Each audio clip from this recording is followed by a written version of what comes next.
Bapak Ibu, saudara-saudara yang kekasih dalam nama Tuhan Yesus Kristus, marilah kita memulai aktivitas kita pada hari ini dengan mendengar firman Tuhan yang menjadi bekal kita untuk menjalani kehidupan kita sehari-hari. Kita berdoa. Tuhan Allah Bapa yang Maha Pengasih dan Maha Penyayang, kami mengucap puji dan syukur kehadirat-Mu Tuhan, karena kasih setiamu menghantar kami dari malam yang gelap hingga pagi yang cerah ini. Sebentar kami akan mendengar firman-Mu, kiranya Roh-Mu yang kudus menerangi hati dan pikiran kami, sehingga kami boleh mengerti firman-Mu dan dapat melakukan itu di dalam kehidupan kami sehari-hari, menjadi kemuliaan bagi nama-Mu, membawa sukacita dan berkat bagi kami. Terimalah Tuhan doa kami ini di dalam pengasihan-Mu, di dalam Kristus Yesus, Tuhan dan Juru Selamat kami. Amin. Yang menjadi nats renungan bagi kita pada hari ini, Selasa 8 Maret 2022, diambil dari Efesus pasal yang kelima ayat yang kedua. Demikianlah bunyinya: dan hiduplah di dalam kasih, sebagaimana Kristus Yesus juga telah mengasihi kamu dan telah menyerahkan dirinya untuk kita sebagai persembahan dan korban yang harum bagi Allah. Bapak, Ibu, saudara-saudara yang kekasih di dalam nama Tuhan Yesus Kristus, dalam surat Rasul Paulus kepada jemaat di Efesus, Rasul Paulus menasihati mereka untuk hidup di dalam kasih sebagaimana Kristus mengasihi mereka dengan menyerahkan dirinya sebagai penebus dosa manusia. Hal ini juga merupakan nasihat kepada kita. Allah memberikan suatu pemberian teladan bagi kita, di mana Allah karena kasih-Nya memberikan anaknya yang tunggal, Yesus Kristus, sebagai perdamaian di antara kita dengan Allah dan mengangkat kita menjadi anak-anak-Nya.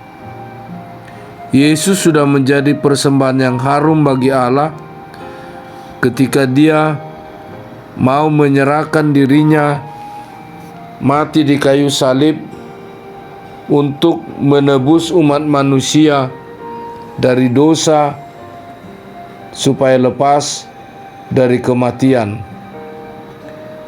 Kasih Allah menunjukkan betapa besarnya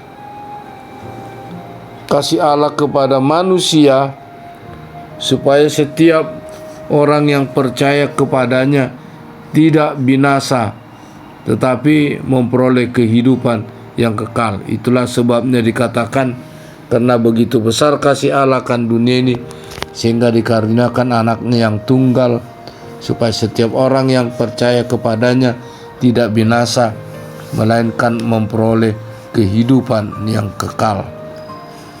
Kalau kita juga membaca dalam 1 Yohanes pasal 4 ayat yang ke-19 sampai dengan ke-20, dikatakan demikian: kita mengasihi karena Allah lebih dahulu mengasihi kita. Jikalau seorang berkata, aku mengasihi Allah, dan ia membenci saudaranya, maka ia adalah pendusta. Karena barang siapa tidak mengasihi saudaranya yang dilihat, tidak mungkin mengasihi Allah yang tidak dilihatnya. Nah, inilah mengajarkan, mengingatkan kita, sesungguhnya Tuhanlah yang lebih dahulu mengasihi kita. Karena kasih Allah, kita memperoleh keselamatan, memperoleh pengampunan. Itulah sebabnya sesungguhnya kita orang Kristen harus hidup di dalam saling mengasihi, saling menopang, saling memberikan perhatian. Itulah sebabnya setiap orang Kristen diperintahkan untuk hidup di dalam kasih. Jadi mengasihi dengan kasih Kristus adalah gaya hidup orang Kristen. Tuhan Yesus berkata, "Dengan demikian semua orang akan tahu bahwa kamu adalah murid-muridku, yaitu jikalau kamu saling mengasihi." Yohanes pasal 13 ayat 35.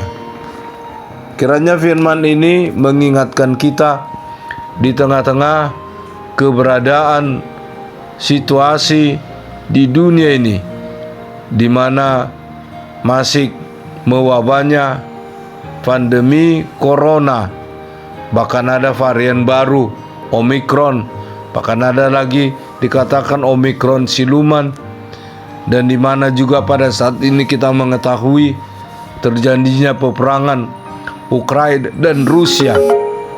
Nah, marilah kita dengan iman percaya mendoakan supaya secepatnya peperangan itu berhenti dan tercipta kedamaian, tercipta saling mendukung di tengah-tengah berbagai pergumulan hidup, di tengah-tengah kesulitan-kesulitan, terutama kita pada saat belakangan ini, di mana dikeluhkan tentang makanan, naiknya harga-harga makanan, sulitnya mencari minyak makan.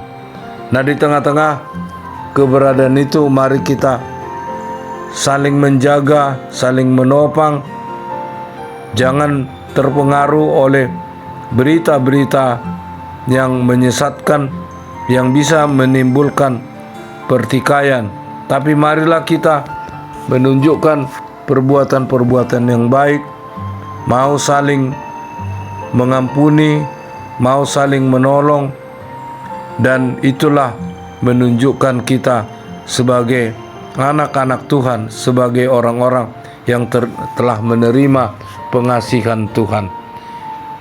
Marilah kita senantiasa berserah diri kepada Tuhan, supaya Tuhan Allah di dalam Yesus Kristus dengan kuat kuasanya yang kudus, kita dapat melakukan kebaikan-kebaikan, menunjukkan hidup saling mengasihi yang menjadi kemuliaan bagi Tuhan, membawa sukacita dan berkat bagi kita. Amin. Kita berdoa. Bapa yang kekasih di dalam Tuhan Yesus Kristus, yang telah datang ke tengah-tengah dunia ini, Engkau ya Tuhan telah mengorbankan dirimu, menunjukkan kasih Allah yang mau mengampuni kami, melepaskan kami dari dosa dan kematian, sehingga kami memperoleh kehidupan yang kekal. Tolonglah kami Tuhan di tengah-tengah berbagai pergumulan, di tengah-tengah berbagai kesulitan. Tuhanlah menolong kami. Kiranya di tengah-tengah peperangan yang terjadi di Ukraina dan Rusia bisa tercipta perdamaian dan membawa sukacita di tengah-tengah dunia ini. Kasihanilah kami Tuhan, ampuni segala dosa dan kesalahan kami, agar kami senantiasa layak di hadapan-Mu. Terimalah Tuhan doa kami ini di dalam pengasihan-Mu. Anugerah Tuhan kita Yesus Kristus, pengasihan Allah Bapa, persekutuan Roh Kudus, kiranya senantiasa menyertai kamu. Amin.